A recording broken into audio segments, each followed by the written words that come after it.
Pentaksiran Bilik Darjah. Pentaksiran berasaskan sekolah.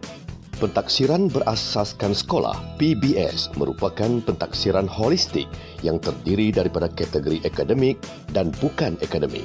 Pentaksiran Bilik Darjah merupakan salah satu komponen dalam kategori akademik dalam pentaksiran berasaskan sekolah.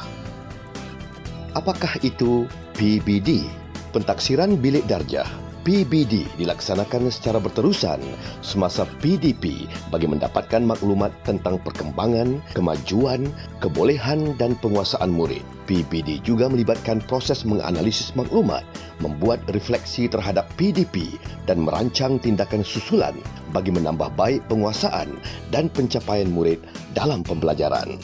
Pentaksiran formatif dijalankan secara berterusan sepanjang PDP, manakala pentaksiran sumatif dilaksanakan setelah sesuatu topik atau kelompok standard kandungan atau standard pembelajaran selesai diajar.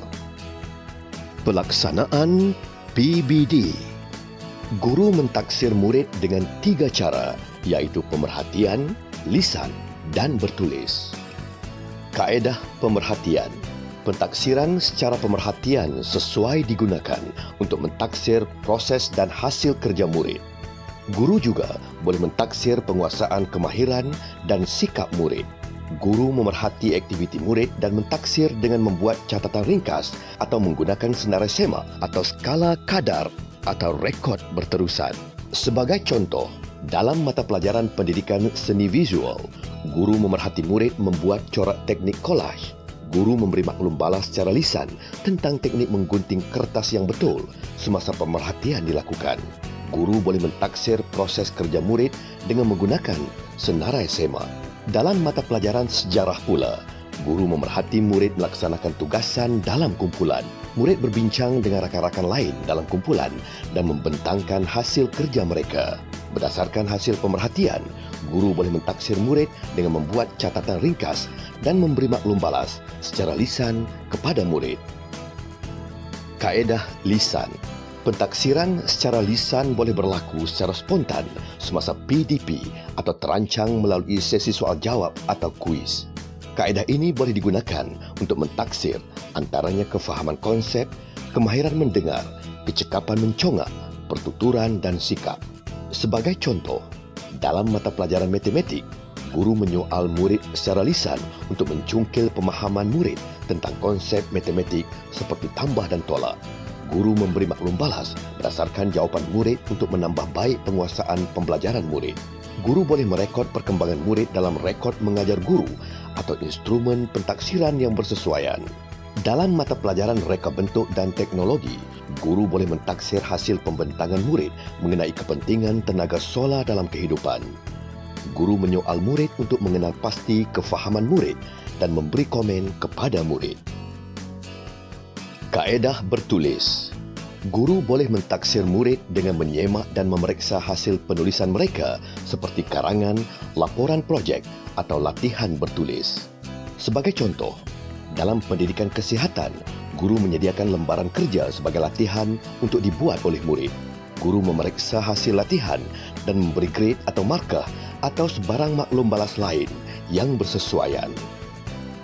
Semua hasil kerja murid seperti lembaran kerja dan buku latihan murid atau rekod guru seperti senarai semak, catatan ringkas atau rekod berterusan boleh dijadikan bukti untuk mengesan perkembangan murid. Merekod dan menganalisis penguasaan murid. Guru perlu merekod maklumat pentaksiran yang dijalankan ini mengikut kesesuaian masing-masing. Rekod ini akan digunakan bagi membantu guru menentukan tahap penguasaan murid. Guru akan menggunakan maklumat penguasaan pembelajaran murid bagi menambah baik kaedah penyampaian atau bahan PDP mengikut tahap keupayaan murid. Guru akan menentukan tahap penguasaan murid setelah satu kelompok bidang, tema dan kemahiran dengan merujuk kepada standard prestasi dalam DSKP serta melengkapkan template pelaporan PBD yang boleh dimuat turun daripada portal BPK.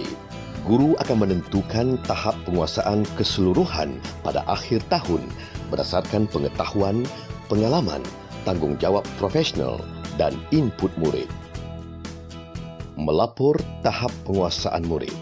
Guru melapor kemajuan dan pencapaian pembelajaran murid kepada ibu bapa atau penjaga sekurang-kurangnya 2 kali setahun, pertengahan dan akhir tahun. Ibu bapa atau penjaga boleh memantau perkembangan pembelajaran anak ataupun anak jagaan mereka dan memberi sokongan yang bersesuaian. Penjaminan kualiti. Penjaminan kualiti PBD perlu dilaksanakan di peringkat sekolah bagi memastikan maklumat pentaksiran tepat dan adil serta menunjukkan perkembangan pembelajaran murid. Guru besar atau pengetua bertanggungjawab memastikan penjaminan kualiti dalam pelaksanaan PBD dilakukan melalui pementoran, penyelarasan, pemantauan, pengesanan. Pentaksiran merupakan sebahagian daripada PDP.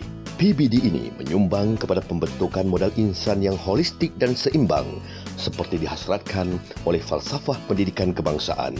Pembudayaan PBD dalam kalangan guru berupaya menghasilkan anjakan kepada pendidikan yang tidak berorientasikan peperiksaan.